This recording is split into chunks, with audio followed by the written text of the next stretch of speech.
Estamos de volta pela TVA e pela Rádio Digital da Assembleia Legislativa com o programa Parlamento Debate. Nesta semana estamos falando sobre o sistema prisional de Santa Catarina. Você que tem acompanhado não só os veículos de comunicação da Assembleia, mas toda a mídia, sabe, né, das inúmeras ocorrências que tivemos nesse início de ano, preocupando a sociedade. Afinal de contas, o que está acontecendo? Superlotação, necessidade de dar talvez um trabalho a esses detentos para que realmente tenham uma ocupação, é preciso construir mais presídios, enfim. Estamos aqui com os deputados Maurício Skudlark, do PSDB, também com o deputado Sargento Soares, do PDT, ainda com o doutor Adércio José Welter, diretor do Departamento de Administração Prisional do Estado, e o doutor João Moacir Corrêa de Andrade, que preside a Comissão de Assuntos Prisionais da OAB Santa Catarina. Eu começo com o senhor, doutor João Moacir. Porque no último bloco a gente falou um pouco, adianta somente construir presídios? É uma necessidade urgente, mas esse não é o caminho? Qual é a sua visão? Veja bem, nós temos hoje uma epidemia. Vamos ter que arrumar um remédio para ela. É construindo presídios. Mas construindo presídios e penitenciários já com um projeto pensando que se vai dar ali ocupação ao preso. Mas não podemos nos esquecer da vacina, que é a prevenção desse aumento disparado que está aí da criminalidade. Porque quando eu falei no bloco anterior de ter que se otimizar o que já existe, eu vou só voltar a tocar aqui no assunto da questão de como que se trata o preso hoje. Hoje, São Pedro de Alcântara, eu faço com conhecimento de causa, de advogado, militante que sou na área criminal, de clientes que tem lá dentro, você tem ali em São Pedro de Alcântara um preso que tem com mais de 100 anos de cadeia para pagar. Ao lado dele tem um preso com 1 ano e 8 meses. Quero que alguém me convença que isso tem alguma lógica. Então, como falou antes aqui o deputado, não estamos aqui para criticar a pessoa do Adércio, que é uma pessoa bem interessada e procura fazer o máximo dele, mas é uma estrutura que está falha. Então temos que criticar, estamos sempre nos colocando à disposição para tentar ajudar. Eu acho que tem que melhorar esse modelo que está aí, construir sim novos presídios, mas já pensando no modelo ideal, não fazer por fazer e investir na base para evitar esse crescimento. Que comenta-se, né, que o melhor lugar é uma pós-graduação para o crime os próprios locais de detenção. É isso mesmo que acontece? Acontece que hoje, como a gente falou anteriormente, o preso que está recolhido, para você ir para a cadeia no Brasil é complicado, é difícil. Ele pratica 1, 2, 3 delitos e quando ele vai já realmente tem muitas passagens e muitos crimes praticados. Então já é um elemento de alta periculosidade. Então, claro, nós não podemos colocar aquele preso eventual que pratica um delito, é primário, pratica um delito, junto com esse preso de alta periculosidade. Mas hoje, né, já com as pequenas causas, né, com os benefícios que tem, dificilmente acontece isso. Não pode acontecer o que o doutor João falou, de pequenos crimes aí ficar junto com preso de alta periculosidade. Mas hoje, nos presídios, São Pedro de Alcântara, por exemplo, o Dércio conhece mais do que nós, eu entendo que o que nós temos lá é preso já reincidente. Daí diz, não adianta colocar no presídio, porque 80% que sai do presídio volta a cometer crime. Claro, porque só está indo para o presídio quem está voltando a cometer crime. Aquele que praticou um delito, foi condenado, foi apenado e não pratica mais delito, ele não volta para o sistema prisional. Vai voltar aquele que, se for liberado, ele volta a praticar um crime. Se ele tiver a oportunidade de fugir, ele volta a praticar um crime. Então, o doutor João falou bem. O que eu entendo que tem que fazer hoje? Uma represa. Essa represa é construir aí mais vagas de presídio, conter essa criminalidade. E a vacina que ele falou, que toda a sociedade sabe, é ir lá na escola, pegar o garoto com 8 anos, dar oportunidade social, de esporte, de cultura, de lazer, educação, mostrar onde as drogas levam. Eu sempre digo, quem se envolve com as drogas, se vai bem, vai para a cadeia. O normal é ir para o cemitério.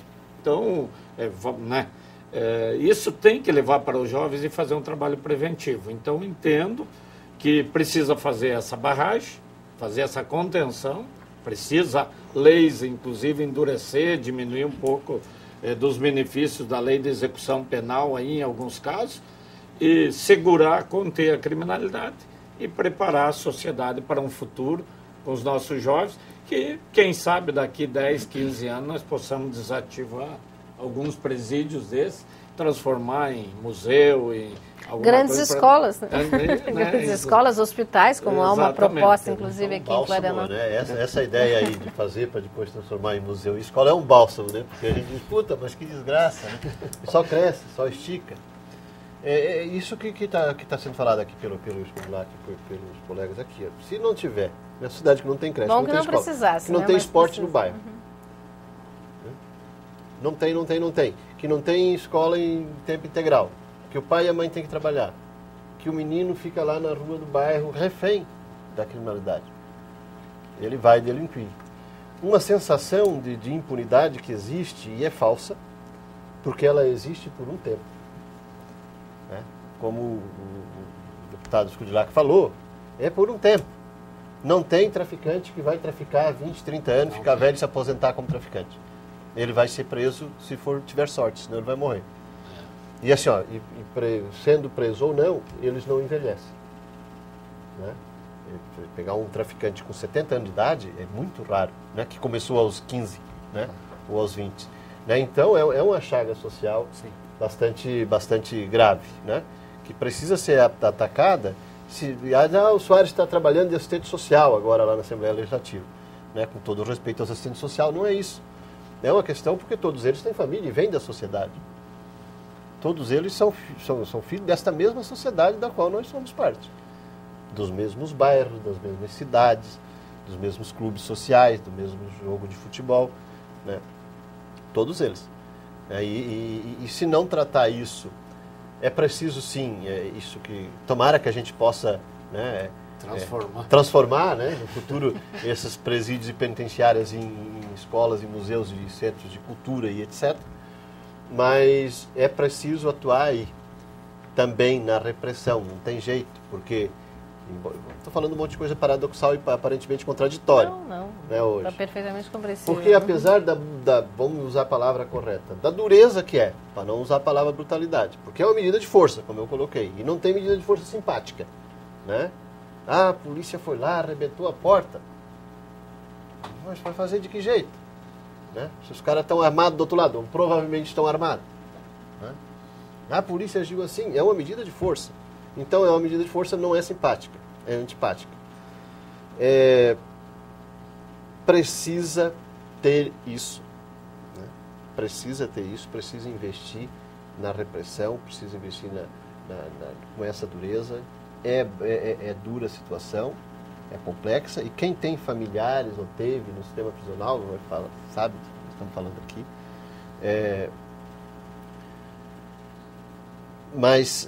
Então é necessária essa medida de força, não tem jeito, não tem outra forma, né? A não ser com... E trabalhando paralelamente a prevenção. prevenção. De força, paralelamente trabalhar no sentido de reformular o próprio sistema. E aí falava, na frase anterior com o Aderson, pensar em daqui 2 anos termos 20 mil vagas em presídios e penitenciárias modernos com condições de trabalhar.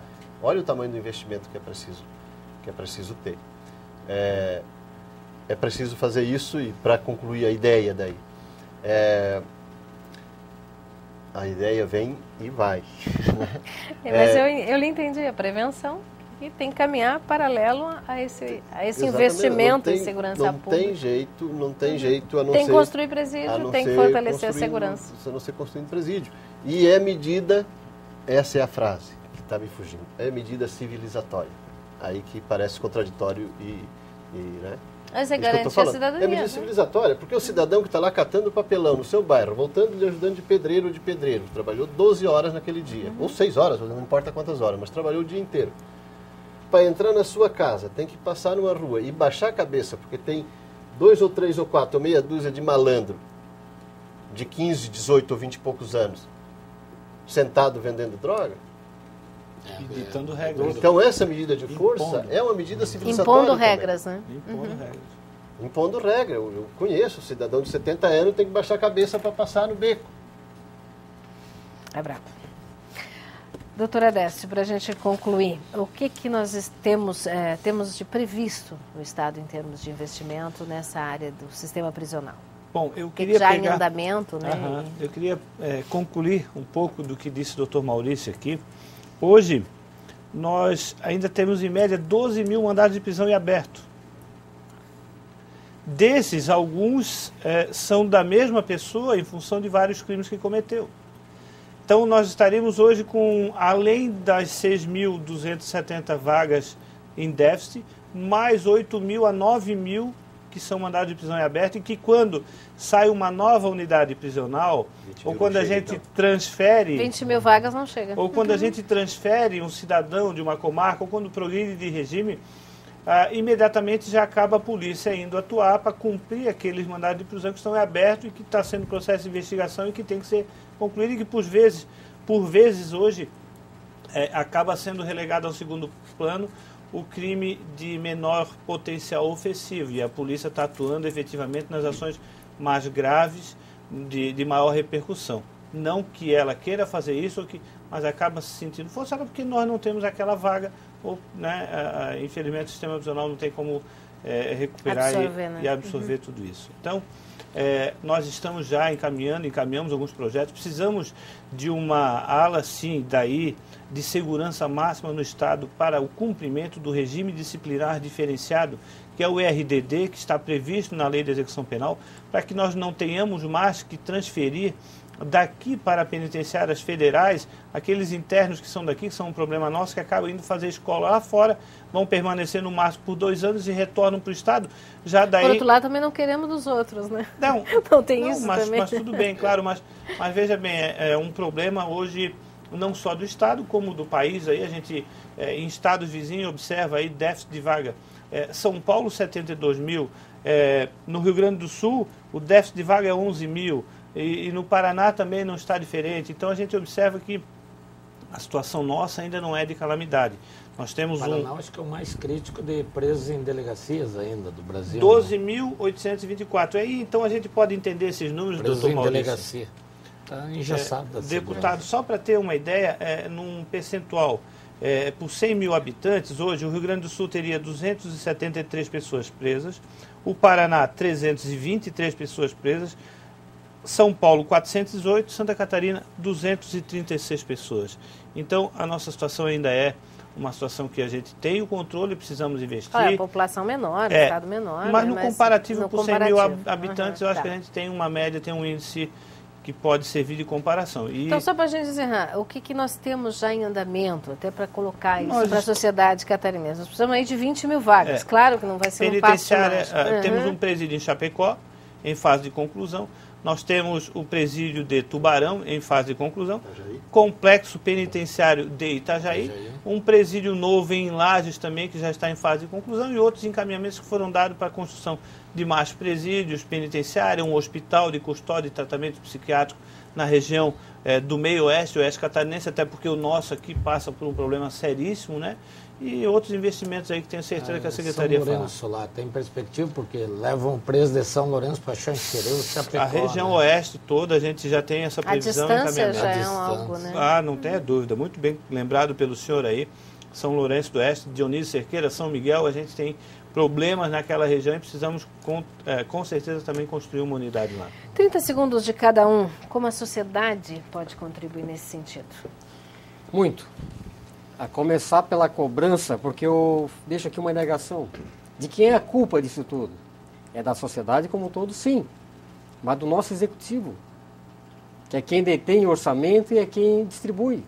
Então, todos os problemas e soluções que foram colocados aqui hoje nesse debate, tem alguém que tem a caneta na mão e o poder de fazer com que as coisas aconteçam. Então, a sociedade como um todo e centralizando no nosso executivo. Os que já passaram e vamos torcer que o que está aqui hoje a nível estadual cumpra com a sua parte. A OAB com certeza vai provocar A discussão. A discussão, discussão com certeza.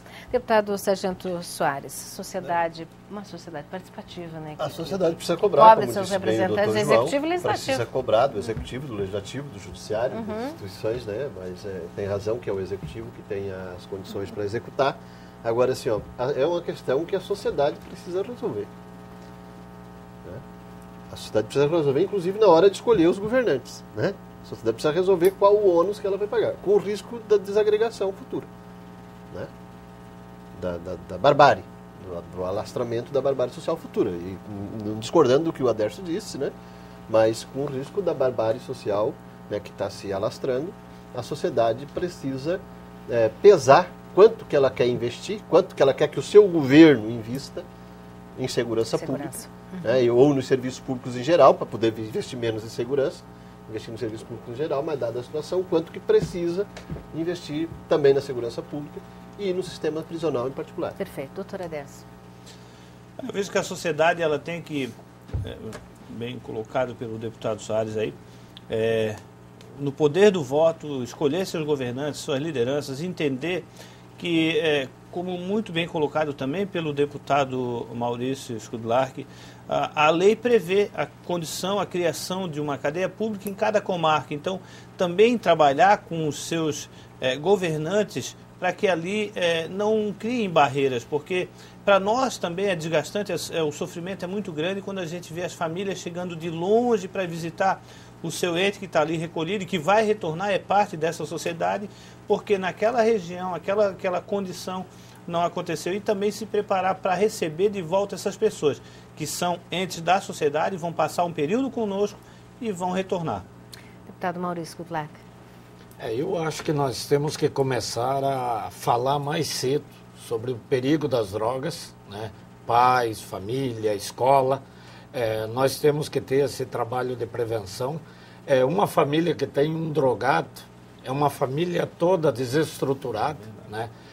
Não tem o pequeno usuário antigamente, porque ele fumava um cigarrinho de maconha. Não tem. Entrou nas drogas, ele vai levar a criminalidade. E o senão está financiando a criminalidade, porque só tem o traficante lá, porque tem o usuário, porque tem o consumidor. Hoje nós estamos vendo aí o grande problema do crack, né? Famílias desestruturadas. Como nós falamos da pena antes, muitas vezes a pena é menos dolorosa para o apenado do que para a sua família, para o pai, mãe. Às vezes é um alívio, né? Infelizmente. Exatamente, tudo aquilo que eles sofrem ali. Então a sociedade tem que trabalhar, sim, firme no combate às drogas, na orientação.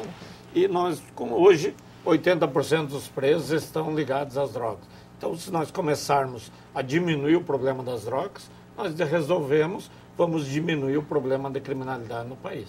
Muito obrigada, senhores, pela participação aqui nesse Parlamento Debate, que discutiu o sistema prisional de Santa Catarina. Como foi dito aqui, o problema é, sim, de todos nós. O que acontece dentro das cadeias, das delegacias, das penitenciárias, é, sim, um problema nosso, porque vem refletir aqui fora, de alguma forma, até mesmo gerando uma sensação de insegurança, que é o que nós não desejamos. Desejamos, sim, uma sociedade tranquila, mas para ser tranquila tem que participar. Os veículos de comunicação da Assembleia Legislativa estão aí para isso, para informar você e fazer com que você participe das questões importantes para o nosso Estado. Até o próximo Parlamento Debate.